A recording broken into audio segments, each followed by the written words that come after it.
चलिए दोस्तों, आज हम ऊर्जा रूपांतरित करने वाले प्रमुख उपकरणों की बात करेंगे। अर्थात ध्यान दीजिएगा, हम बात करेंगे कि अगर एक ऊर्जा का रूपांतरण होता है तो वो कौन सी दूसरी ऊर्जा में परिवर्तित हो जा रही है। ठीक है, ध्यान दीजिएगा कि एक ऊर्जा से दूसरी ऊर्जा में वो जो परिवर्तन हो रहा है वो किस रूप में हो रहा है। ठीक है, तो इससे पहला है कि हम जानते हैं कि जो यांत्रिक ऊर्जा होती है, तो देखिएगा यांत्रिक ऊर्जा से विद्युत ऊर्जा बदल जा रही है। ठीक है, तो यांत्रिक ऊर्जा से विद्युत ऊर्जा में बदलता कौन है? डायनेमो। ठीक है, तो डायनेमो जो है यांत्रिक ऊर्जा से विद्युत ऊर्जा में बदलाव करता है। वहीं जो मोटर होता है, मोटर जो होती है वो क्या करती है? वो विद्युत ऊर्जा को यांत्रिक ऊर्जा में बदल देती है। ठीक है, देखिएगा इसका जस्ट उल्टा हो रहा है, ध्यान दीजिएगा।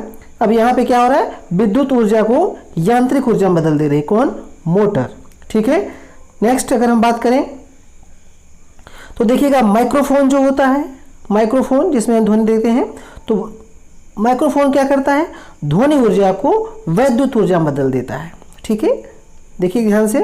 नेक्स्ट अगर लाउड स्पीकर की बात करें तो देखिएगा जो लाउड स्पीकर होता है वो क्या करता है कि वैद्युत ऊर्जा को ध्वनि ऊर्जा में, वैद्युत ऊर्जा से ध्वनि ऊर्जा में रूपांतरण कर रहा है। ठीक है, समझिए होता है।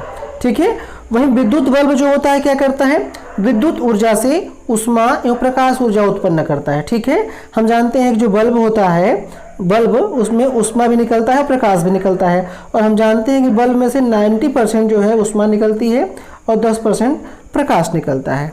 ठीक है, समझिएगा। तो आगे बात करते हैं अगर हम मोमबत्ती, तो मोमबत्ती क्या करती है?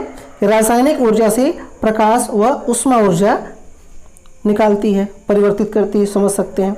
तो सितार जो होता है, जो वाद्य यंत्र होता है, वो क्या करता है? यांत्रिक ऊर्जा से ध्वनि ऊर्जा परिवर्तित करती है, यानी कि यांत्रिक ऊर्जा को ध्वनि ऊर्जा में बदल देती है। ठीक है, बहुत ही काम के टॉपिक हैं दोस्तों, ध्यान से देखते रहिए बस। विद्युत सेल क्या करता है? विद्युत सेल जो होता है ये रासायनिक ऊर्जा से वैद्युत ऊर्जा उत्पन्न करता है, यानी कि रासायनिक ऊर्जा को विद्युत ऊर्जा में बदल देता है। जी हाँ दोस्तों, आगे बढ़ते हैं। अब हम बात करते हैं, देखिएगा कुछ प्रमुख ध्वनि स्रोत की बात करेंगे और उनकी जो प्रबलताएं होती हैं उसको देखेंगे। तो जैसा कि दोस्तों हम जानते हैं कि जो ध्वनि होती है, ध्वनि उसको हम डेसिबल में नापते हैं। ठीक है, डेसिबल में। ठीक है, तो देखिएगा ध्यान से, तो यहाँ पे हम डेसिबल, तो जो प्रक्षेपास्त्र मिसाइल होती है जब वो प्रक्षेपित की जाती हैं तो उससे जो ध्वनि निकलती हो लगभग 180 डेसिबल होती है। वहीं स्टीरियोफोन जो फुल साउंड में बजता है उसमें 140 डेसिबल की ऊर्जा निकलती है। ठीक है, उसकी ध्वनि जो प्रबलता होती है। सायरन जो बजता है उसका 130 डेसिबल। वहीं पे जो जेट विमान होता है वो असहनीय होता है, देखिए समझिए 120 डेसिबल से ही असहनीय हो जाता है। ठीक है, मोटरसाइकिल जो 100 सीसी की होती हैं, ध्यान दीजिएगा 100 सीसी की, उससे 110 डेसिबल की ऊर्जा जो है ध्वनि स्रोत निकलता है, जो ध्वनि होता है उसकी ऊष्मा होती है। कारखानों का स्रोत जो शोर होता है, कारखाने जो होते हैं, मशीनरी, वहाँ पे अगर हम देखें तो 100 डेसिबल तक होता है। भारी वाहन 90 डेसिबल। जो सामान्य बातचीत हम लोग करते हैं, देखिए इससे क्वेश्चन आ चुके हैं, तो सामान्य जो बातचीत होती है उसमें जो होता है 40 डेसिबल तक उस ऊर्जा जो होती है उस तरह से ध्वनि का शोर होता है। फुसफुसाहट नॉर्मल बातचीत जो होती है 20 डेसिबल।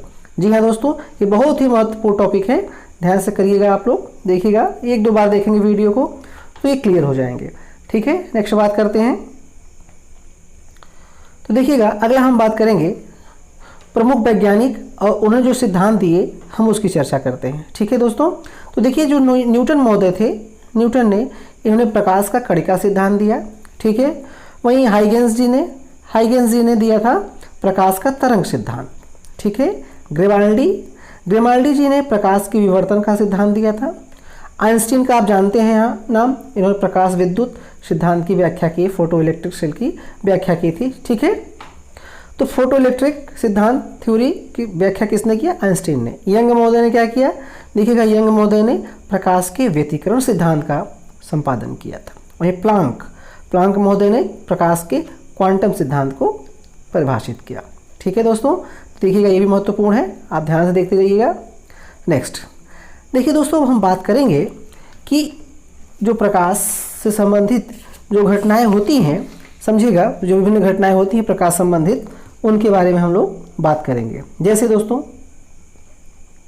तो हम जानते हैं जैसे कि जो तारे का टिमटिमाना होता है एवं वास्तविक दूरी से अधिक दूरी दिखाई दे रहे तारे होते हैं, वो किस कारण होते हैं? वो होता है दोस्तों अपवर्तन के कारण। ठीक है। वहीं जल के तल पर खड़े जल के तल पर पड़े सिक्के होते हैं, जानते हैं हम कि हमने पढ़ा है कि कोई गिलास होती है जब, तो उसके तली में सिक्का होता है, यहाँ इसमें पानी भरा जाता है तो ये सिक्का थोड़ा सा ऊपर दिखाई देता है। ठीक है, तो उसकी बात कर रहे हैं कि जल के तल पर पड़े सिक्के का अपने वास्तविक गहराई से ऊपर दिखाना वो क्या कहलाता है? वो भी अपवर्तन कहलाता है। ठीक है। तिरछी छड़ी का पानी में मुड़ा दिखना, ठीक है, समझिएगा, अपवर्तन ये भी दिखाता है। जैसे कि हम पानी में, अगर हम पानी में कोई गिलास है, इसमें पेंसिल है रख दें अगर, तो ये पेंसिल जो है भले सीधी ऐसे रहेगी, लेकिन यहाँ से हल्का सा वो टेढ़ी दिखाई देती है। ठीक है। नेक्स्ट, मृग मरीचिका का बनना, ये क्या होता है? मृग मरीचिका का बनना होता है, ये होता है पूर्ण आंतरिक परावर्तन होता है। ऐसा लगता है जैसे हम पानी बरस रहा है, पानी है। ठीक है। हीरे का चमकना, ये भी पूर्ण आंतरिक परावर्तन होता है। मृग मरीचिका पूर्ण आंतरिक परावर्तन होता है। प्रकाश तंतु का कार्य करना, ठीक है, ये भी पूर्ण आंतरिक परावर्तन होता है। नेक्स्ट देखिए, जो आकाश नीला दिखाई देता है, आकाश का नीला दिखाई देना प्रकीर्णन के कारण होता है। सुबह शाम सूर्य का लाल दिखाई देना, नैनाभिराम जिसे कहते हैं, वो भी प्रकीर्णन कारण होता है। पानी के बुलबुले का रंगीन दिखना, ये व्यतिकरण होता है। ठीक है। जबकि पानी की सतह पर मिट्टी का तेल डालने पर उसका रंगीन दिखना, ये भी व्यतिकरण है। ठीक है। देखिएगा, सीडी का रंगीन दिखना, जानते हैं हम लोग, सीडी जो कॉम्पैक्ट डिस्क लिए रहते हैं, उस पर देखिए तो हल्का सा चमकीला सा कलरफुल दिखाई देता है, वो होता है विवर्तन के कारण दोस्तों। ठीक है।